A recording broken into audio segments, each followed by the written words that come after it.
All right. This this presentation is really about it's about the gold sector, but it's about this investment clock and how we deal with it. And so this investment clock was put together by Lion One Selection and Investec, a big firm in London, about basically when you should be looking at stocks, when you should be buying them, and when you should be selling or shorting them. And so I'm going to run you through the different stages and get you to the point where I think we are. But none of this stuff is linear. And we have a lot of things happening here that probably don't make any sense or don't fit in this. So the first thing was the initial shock. So again, we're dealing with the gold sector. Okay, so this is the gold sector down here. If you can see this red dot about the capitulation when gold price was between $250 and $300 an ounce.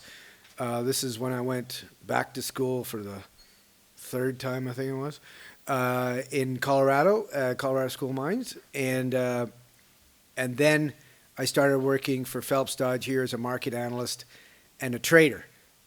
And around here, when gold was about 400, I was buying puts on gold for Candelaria. Because it was a byproduct credit, and I came from a world of 200, 250 gold, saw 400, and I saw buy all the puts you can. And then our CEO went to the LME dinner with this guy named Pierre Lassonde. And at that time, Pierre Lassonde was saying that gold was going to go to 1,000. So we all had a bit of a chuckle. And then this happened. And then this is where I started working for Newmont. Around here, our business plan prices back then started about 375, 400. We brought in Boddington, and we changed the business plan just to bring Boddington in, believe it or not, to about, I think it was like 425 or 450, just to get that project in. And then basically when I left, I think the business plan prices then were about 750. So during my time there, the business plan price went from 350 to 750 at Newmont, and that was only 3 to 4 years. But I remember during the global financial crisis how we dealt with that, because when that happened, we went capital, like everything was cut. Nobody could do anything. You couldn't even buy a truck. And during this time, like that took about 3 months. And during that time, if people don't remember it, Freeport had doubled their dividend one quarter and cut it the next. That's how volatile that area was right then. And interestingly enough, we had a big equity portfolio then, and my job was to wean it out. And I ended up selling a lot of that stuff right before it happened, not knowing that this was going to happen. So no kudos to me on that one. But anyway, since then, during this cycle, we went up to about 550% in gold. But then we had the overhang. But before that, we spent about 195 billion on M&A. We wrote about 17 billion of that off, and took about 164 billion off the market value as gold went down 43% to about 1060. And since that period, when gold price is low, that's what it looks like when it's not very volatile. When it's high, volatility looks a bit different, but still it was pretty much range bound. And the range bound was around this time, around 13 to 1350. But then we spiked. And we'll talk about that. So during that time, in terms of the initial shock, we basically took off about $130 billion, according to McKinsey, of enterprise value from these companies, from these gold companies. And most of that was related to commodity prices.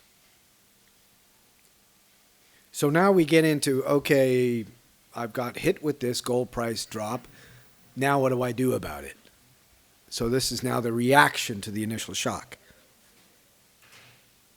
So, and I'm not picking on Barrick, although I used to work for Newmont and it's fun to do. But it's just the data was very good. Kudos to Barrick for having really good data and easy to get. But Barrick's a good proxy what was happening to the majors. So you had a drop, and this is basically their cost structure. So most of the cost was the cost of sales of producing their gold, whatever it was, 6 million ounces, and the blue line here is G&A. Okay, and the thing about G&A is when I worked as an analyst, this G&A should not be discounted at 5%. It should almost be discounted at 0% because it never changes. So if you spend a lot of money, you should get hit hard by that. This was the exploration. Exploration retracted, and now it's coming back a bit. But the big deal is a 25% drop in costs. And amazingly enough, sometimes when you drop the costs, the production doesn't change, and you wonder why they needed all that cost in the first place. And so if we do it by the World Gold Council standard of using all-in sustaining costs, which is not a gap measure, we saw the same 25 to 30% drop in all-in sustaining costs, but now we're seeing a bit of a creep since about 2016. The most important part about cutting costs is making money. You don't cut off your nose to spite your face. So if you look at this was all the capital expenditures they were making. And, this is when the price peaked at about, 1960 or something like that. And you can see the red lines here are all capital costs. The black lines here are all operating cash flow. The net of both of them is the gray bar, which is free cash flow. And I'll talk about that more, but this is really where the industry and the majors are at, generating this gray bar, making money, which is a weird concept for a gold company. But that's the idea now. Why? Because their ability to get money has become more restricted. Okay, and now we talk about, okay, I've got these assets, the world has shrunk, my production profile has shrunk, no one's asking me to grow anymore, do I still need to hold these other assets? No. So $4 billion of divestments through this period. This is just Barrick. Okay? But now, going forward, with the mega merges, which is another thing I'll talk about, we're going to see more divestments. So when you're looking at that junior developer and you're thinking about this thing's got to get bought out, remember there's going to be a plethora of other assets out there that are going to be put on the market. And these are going to be operating assets that are fully permitted. That's the competition. And so now we have the asset write-downs from all that capital you just spent. So one thing is this cut in dividends, and this is another thing that's important going forward. The free cash flow is not only for your new development projects, it's to sustain dividends. So we've had the big dividend cut, and when I worked for Newmont, dividends weren't a big deal. We were even questioning why we even do it, because we were a growth company. We went from 5 million or 4 million ounces to go to 7. But when you can't do that, you got to offer something else. The most important thing right now is stabilizing that. And then reducing long-term debt, because nobody's going to give you more money. So you actually have to make your own money and lower your debt. And some of that was about the divestments, using that money to pay down debt. So when people see the divestment, see the cash coming in, and you're wondering, oh, what are they going to do with that? They might buy a new company. No, they got to actually get this red bar down, because they still got way too much debt. So this is the debt. These are the write-downs. So we've had $25 to $30 billion of write-downs just for Barrick. Most of that, a lot of that was Pascua-Lama. And it's not only Barrick. So if you look at Newmont, okay, selling Midas, Nevada, Jundee, Western Australia, Penmont, Mexico, Wahi, New Zealand, PTNT, Batu Hijau in Indonesia, all that sold. And what was that to do? Reduce debt, reduce debt, reduce debt. And then going forward, dividend raised, dividend stabilized. Those are the themes. And then stabilizing prices. So this is year to date. So this is where we had the range bound 1300 to 1350. And then we had this spike here. And we'll talk about that. Low global real interest rates, trade tensions. A lot of this was trade tensions with the impact of a slower global growth rates, potential recessions. That's mine, actually. Can you just turn it off or throw it in the garbage? Yeah, sorry about that. I was supposed to finish by now, I guess. But this is the pullback. So if you really believe in the gold price going forward, this might be your opportunity.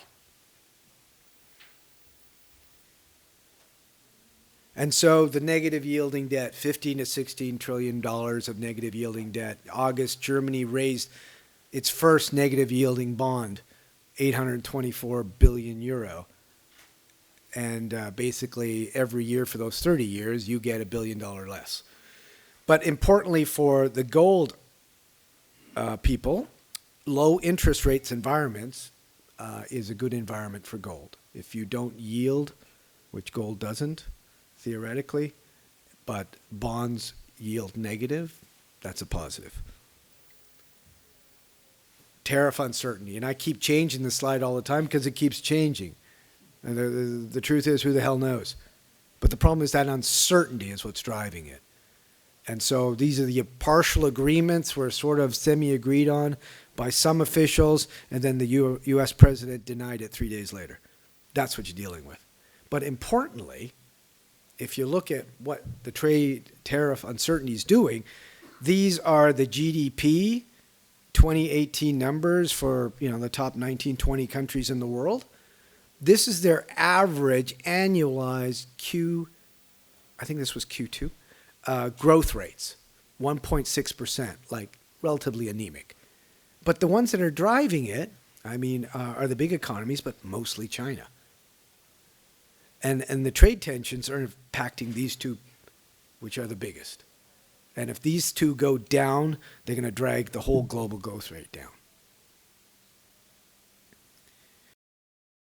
That. So you could see that with the way where institutional money is going. You could see that in the gold ETFs. So in the gold ETFs, just this last quarter, the Gold Council put out that net inflows of 420 tons. Now that's a peak at about 2,900 tons in gold ETFs. But the gold price is now 1,500, where it was over that in the last period. And then the risk here really for gold is the net spec position. Because if anything happens on that thing is going to fall. Because right now it's as high as it was in 2016 when gold was $200 less. But if that goes down and you believe in the gold price going forward, those would be the opportunities to come back and buy more of the equities that you like. And so, still year to date, gold's not the best performer. Nickel because of stainless steel, but mostly because of the Indonesians, the Philippines, having restrictions on exporting nickel ore. And palladium because the gap between battery run cars and the emissions is going to be filled by the need for palladium on the catalytic converters. Okay, the recapitalization of the industry. So with all that happening behind you, is money coming back? So this is a historical 2009 to 2018. The number of private placements over 10 million. So these are now what we would term actually semi-significant private placements. But back in 2009, 2010, we were seeing well over 100 of these over $10 million placements every year. And, we were $14 billion of money raised here. And in 2018, almost the lowest, less than $2 billion. And I think it was only 38. I'm not sure why that value is there, but it was about 38 equity financing transactions then. This is all Canadian listed, sorry. So what's filling that gap is, like I showed you with Barrick and with most companies, when they cut exploration, what they did was what we did when I was with Newmont, but they did it more institutionally, that they proxied their exploration mostly grassroots, by investing in juniors. So it works for juniors because you can get it at a premium because they don't really care. I know I didn't. And they don't really need the warrants. They don't really care about that. And so that's a positive for the junior. But, you could see that this thing has grown about 3.5 times. And now, in 2017, they put about $1.4 billion into junior companies. So a lot of that gap in institutional retail that didn't go to juniors exploring came from majors. And the other thing is that in Canada, the speculative dollar or investor, the competition was with the cannabis sector or life sciences. So just recently this year, this is all year-to-date numbers, the blue is a cannabis sector ETF, but it peaked around March, and it's been falling as the results from these companies come out that they actually don't make any money. And then at this transition, when gold started going up, we saw more inflows into the gold sector. So here, you can see that. So over the last 6 months, I've documented about $1.5 billion of equity financing. This is Canadian. But you'll notice the average is only about 10 to 11 million. So on that other graphic that I showed you, anything below this line wouldn't even showed up in that graphic. But that's really most of the transactions. About 10 to 15% of the money was one guy, Eric Sprott. The biggest retail investor probably in the world in junior mining. So we see the recap of industry. And so what you want to see is that if you really believe in the metals, you'd think that, okay, now we should see more consolidation, as people think that if I consolidate, lower my costs, then I could take advantage of it by, buying better assets. So this is about the mega mergers. So this is the market capitalization of all the companies before the mega mergers, like a snapshot in late 2018. So what I'm trying to tell you here is the average market cap of these companies, big range, all North American listed, about $4 billion here, US. The idea here is that, and keep it in your head, the generalists that like gold don't like equity, mostly don't like individual equity. They prefer ETFs. Why? The same reason why they like ETFs for any kind of industry. They like the high liquidity, they like the anonymity, they like the trading flexibility. They could buy it, they could long it, they could short it, they could do anything they want. So ETFs have become the competition for big companies. It's not about Newmont versus Barrick. It's Newmont and Barrick versus the GDX. So, there's a time here. So the 26 major producers, cumulative market cap's $100 billion. At that time, that was $20 billion less than BHP, a big diversified miner. Apple lost $450 billion in 3 months. So our sector really doesn't matter that much to the generalists. It's small potatoes. And so that's what we're getting. Big fish eating the little fish, trying to get bigger in a smaller pond. And then we have private equity coming in. Private equity funding these companies, funding them with almost a 7-Eleven sort of distribution. I apologize for the 7-Eleven analog because you probably don't have 7-Eleven here, but I'm sure some of you get the idea. They'll do equity, they'll do debt, they'll do convertible debt, they'll do streams and royalties. But the overall cost of capital for this guy, just like 7-Eleven buying a loaf of bread, is going to be expensive.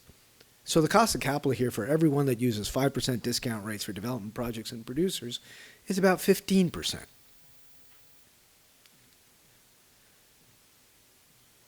And so cash takeover. So you want to see cash over paper because these guys should be thinking, oh, my paper's going to go up, so I'll use my cash because I'm making so much money because the commodity prices are going up.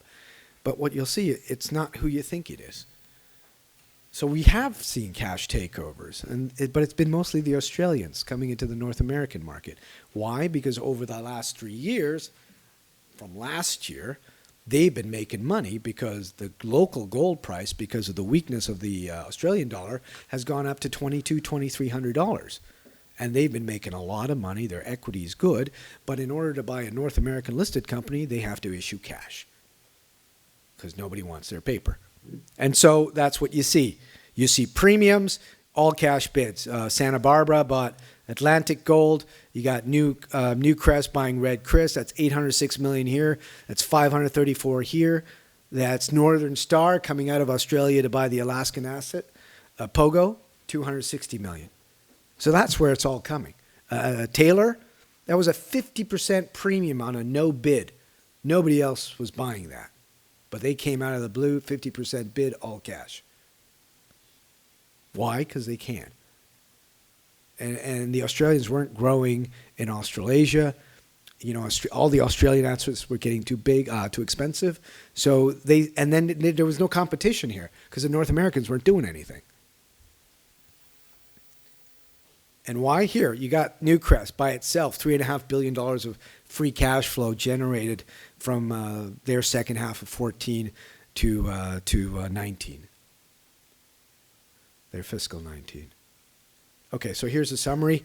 Okay, so all those various indicators sort of suggest, you know, you've gone from looking and now might be a time to buy. We've had the post-shock, we had the cost cutting, we had the dividend restructure, write-downs, divestments, gold stabilizing every time it drops might be an opportunity. Recap of the industry, but that's only been juniors. Mega mergers, producers funding juniors, and cash bids by Australians. And so this is an important part as well in terms of the makeup of who's investing in what.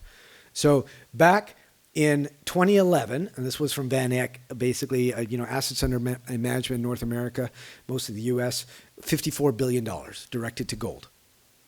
Okay, so that's a big pie. 94% of that was institutional equity, stock pickers. That would do your private placements, you know. But now the pie has shrunk. So that $54 billion is $30 billion. But now that 94% of active is now 33%. So overall, you've had a 80% drop in institutional money coming into the sector. So you're wondering why there's nobody meet in Toronto and you've got less people to talk to in New York. It's because they don't exist anymore. There were even redemptions in August. And 20%, a company pointed to me where their share price went down. And that was exactly because this company, this fund took a 20% redemption in August. Okay? I'm almost done. Okay, and so what's interesting, as I was going on about ETFs and how they prefer ETFs, overall, there's still been $2 billion taken out of ETFs. Why? Because they still prefer gold. So that's the GLD. It's flattening right now, but that's the GLD. That's the big pump. Here, they don't care. So this was everybody else leaving, and the generalists coming in. It's not for lack of money. It's this river's flowing in a different direction. And so, but, I always got to give you guys a bit of hope. Another well-known conference in Beaver Creek, we saw a spike in the institutional category of investors coming to Beaver Creek last September. So hopefully that's a good sign. But I'll say anecdotally, what I saw in New York was more family offices, much like what you have in Europe. That's what's happening in New York. And when you do go to New York, those would be the people to meet. Anyway, various indicators, 5 to 6, recap, mostly junior, larger financings for mid-tier. We haven't seen that. So in March 2017, we saw Agnico Eagle raise about $220 million with one institutional equity investor, one fund. We don't see that now. So again, more inflows into gold ETFs and gold equity ETFs. All right. That's it. Thank you.